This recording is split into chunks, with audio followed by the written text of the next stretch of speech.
വേണ്ട ഹിംസയും ലഹരിയും എന്ന മുദ്രാവാക്യം ഉയർത്തിക്കൊണ്ട് ഡിവൈഎഫ്ഐ കൊടകര ബ്ലോക്ക് കമ്മിറ്റിയുടെ നേതൃത്വത്തിൽ പുതുക്കാട് മനുഷ്യച്ചങ്ങല സംഘടിപ്പിച്ചു. K Ramachandran MLA. ആദ്യ കണ്ണിയായി.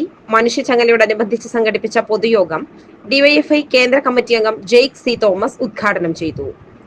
Block president PN. വിഷ്ണു അധ്യക്ഷനായി. DYFI block secretary PD. Nelson, Puthukkad മേഖലാ സെക്രട്ടറി ആൽബിൻ ചാക്കോ, സംഘാടക സമിതി ചെയർമാനും CPM കൊടകര ഏരിയ സെക്രട്ടറിയുമായ P.K. Sivaraman, SFI Kodakara area secretary T.S. Shanid, SFI ജില്ലാ കമ്മിറ്റി അംഗം V.S. അതിഥി, ജില്ലാ പഞ്ചായത്ത് അംഗം Saritha Rajesh, CPM Puthukkad local committee secretary Aljo Pulickan, DYFI executive അംഗം CV സുധ എന്നിവർ പ്രസംഗിച്ചു. കേരളം സമീപകാല ആഴ്ചകളിലാകെ അത്യസാധാരണമായ ഗൗരവത്തോടുകൂടെ ചർച്ച ചെയ്യുന്ന വിഷയമാണ് ലഹരി സംബന്ധമായി നമ്മുടെ നാട് നേരിടുന്ന വെല്ലുവിളികളെ സംബന്ധിച്ച്. ഞാൻ സൂക്ഷ്മതയുള്ള വിശദാംശങ്ങളിലേക്ക് കിടക്കണം എന്ന് ആഗ്രഹിക്കുന്നില്ല.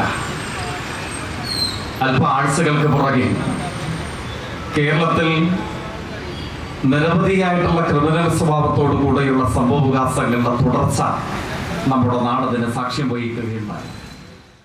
ഇവിടെ വളരെ മാതൃകാപരമായ ഒരു പ്രവർത്തനം ഡിവൈഎഫ്ഐയുടെ ബ്ലോക്ക് കമ്മിറ്റിയുടെ നേതൃത്വത്തിൽ ഇന്ന് നമ്മുടെ കേരളം ആകെ ചർച്ച ചെയ്യപ്പെടുന്ന ലഹരിയുമായി ബന്ധപ്പെട്ട ലഹരിക്കെതിരായിട്ടുള്ള പോരാട്ടത്തിൻ്റെ ഭാഗമായിട്ടുള്ള ഒരു മാതൃകാപരമായിട്ടുള്ള ഒരു കൂട്ടായ്മ സഖാവിൻ്റെ നേതൃത്വത്തിൽ ഏറെ മാതൃകാപരമായി തന്നെ ഈ സംസ്ഥാനത്ത് തന്നെ ഏറെ മാതൃകാപരമായി തന്നെ മണ്ഡലാടിസ്ഥാനത്തിൽ കഴിഞ്ഞ ദിവസങ്ങളിലായിട്ട് ജനസഭ എന്ന പേരിൽ ലഹരിക്കെതിരെ വലിയ പോരാട്ടം എന്ന രീതിയിലാണ് സംഘടിപ്പിക്കപ്പെട്ടിട്ടുള്ളത്.